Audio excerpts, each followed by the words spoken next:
हर हर महादेव संग गौरा पार्वती। कैसे हैं मित्रों आप लोग। अगले एपिसोड में आपका स्वागत करता हूं। प्रमुख गणों सहित वीरभद्र और महाकाली का दक्ष यज्ञ विध्वंस के लिए प्रस्थान। दक्ष तथा देवताओं को अपशकुन एवं उत्पात सूचक लक्षणों का दर्शन एवं भय होना। ब्रह्मा जी कहते हैं, नारद, महेश्वर के इस वचन को आदर पूर्वक सुनकर वीरभद्र बहुत संतुष्ट हुए। उन्होंने महेश्वर को प्रणाम किया। तत्पश्चात उन देवाधिदेव शूली की उपयुक्त आज्ञा को शिरोधार्य करके वीरभद्र वहां से शीघ्र ही दक्ष के यज्ञ मंडप की ओर चले। भगवान शिव ने केवल शोभा के लिए उनके साथ करोड़ों महावीर गणों को भेज दिया, जो प्रलयाग्नि के समान तेजस्वी थे। वे कौतूहलकारी प्रबल वीर प्रमथगण वीरभद्र के आगे और पीछे भी चल रहे थे।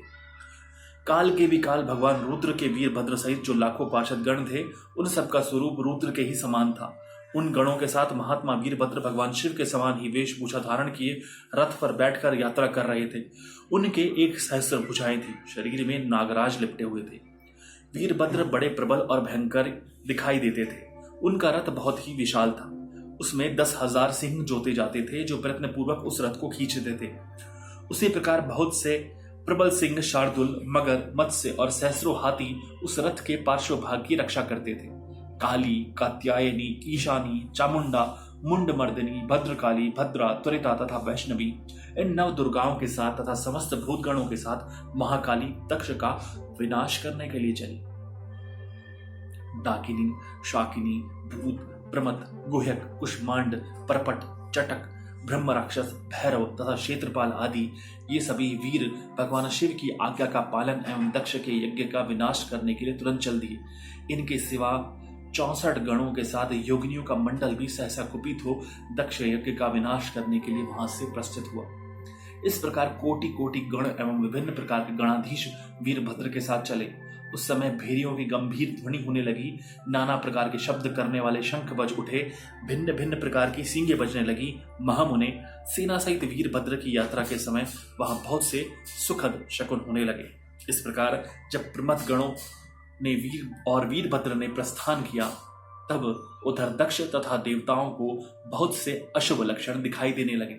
देवर्षि यज्ञ विध्वंस की सूचना देने वाले त्रिविध उत्पात प्रकट होने लगे। दक्ष की बाई आंख, बाई भुजा और बाई जांघ फड़कने लगी। तात वाम अंगों का वह फड़कना सर्वथा अशुभ सूचक था और नाना प्रकार के कष्ट मिलने की सूचना दे रहा था। उस समय दक्ष की यज्ञशाला में धरती डोलने लगी। दक्ष को दोपहर के समय दिन में ही अद्भुत तारे दिखने लगे। दिशाएं मलिन हो गई। सूर्य मंडल चितकबरा दिखने लगा। उस पर हजारों घेरे पड़ गए, जिससे वह भयंकर जान पड़ता था। बिजली और अग्नि के समान दीप्तिमान तारे टूट टूट कर गिरने लगे तथा और भी बहुत से भयानक अपशकुन होने लगे। इस बीच में वहां आकाशवाणी प्रकट हुई, जो संपूर्ण देवताओं और विशेषतः दक्ष को अपनी बात सुनाने लगी। आकाशवाणी बोली, ओ दक्ष, आज तेरे जन्म को धिक्कार है। तू महामूढ़ और पापात्मा है। भगवान हरि की ओर से आज तुझे महान दुख प्राप्त होगा, जो किसी तरह टल नहीं सकता। अब यहाँ तेरा हाहाकार भी नहीं सुनाई देगा। जो मूढ़ देवता आदि तेरे यज्ञ में स्थित हैं, उनको भी महान दुख होगा, इसमें संशय नहीं है। ब्रह्मा जी कहते हैं, मुने, आकाशवाणी की यह बात सुनकर और पूर्वोक्त अशुभ सूचक लक्षणों को देखकर दक्ष तथा दूसरे देवता आदि को भी अत्यंत भय प्राप्त हुआ। उस समय दक्ष मन ही मन अत्यंत व्याकुल हो कांपने लगे और अपने प्रभु लक्ष्मीपति भगवान विष्णु की शरण में गए। वे भय से अधीर हो बेसुध हो रहे थे। उन्होंने सुजन वत्सल देवाधिदेव भगवान विष्णु को प्रणाम किया और उनकी स्तुति करके कहा। यहाँ पे अध्याय 33वां 34वां समाप्त होता है। हर हर महादेव संग गौरा पार्वती।